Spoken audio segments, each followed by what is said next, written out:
व्हिडिओमध्ये मनपूर्वक स्वागत स्वागत स्वागत. चला आता आपण मुलाखतीकडे वळूया. सोपे प्रश्न विचारा. आपले नाव काय? माझं नाव देवेंद्र सरिता चंद्रराव फडणवीस. सर, आपल्या प्रवासाची सुरुवात कशी झाली? या प्रवासाची सुरुवात ही एक विद्यार्थी चळवळीतून झाली. ते बाकी विद्यार्थी परिषदेमध्ये विद्यार्थ्यांचे प्रश्न सोडत मी इथपर्यंत आलो. आपल्या सामाजिक कामात कोणती मोठी आव्हाने आली आणि त्यातून आपण कसे मार्ग काढले? कुठल्याही सामाजिक कामात आव्हान असतातच. जेव्हा तुम्ही समाजाकरता काहीतरी करायचं असतं त्यावेळी प्रत्येक ठिकाणी जी व्यवस्था असते ती आपल्याला बदलावी लागते. व्यवस्था बदलताना काही अडचणी येतात. तर आपल्यासमोर किती मोठे मोठे आदर्श आहेत. छत्रपती शिवाजी महाराजांचा आदर्श आहे. त्यांनी स्वराज्याची स्थापना केली.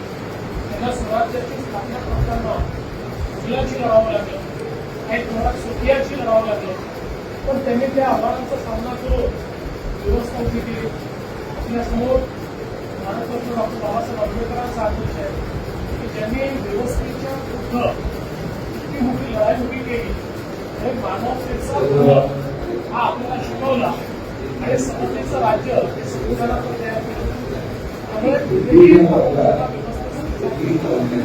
त्यावेळी त्याच्याशी संघर्ष करावा लागतो. पण चांगलं काम जर आपण केलं तर चांगल्या कामामध्ये आपण यशस्वीच होतो आणि अयशस्वी होतो. ओके. आपल्या कारकिर्दीतला असा कोणता अनुभव आहे जो आजही लक्षात आहे आणि प्रेरणा देतो? असे खूप अनुभव आहे, पण आजचा अनुभव जास्त लक्षात राहील. तू देते तुला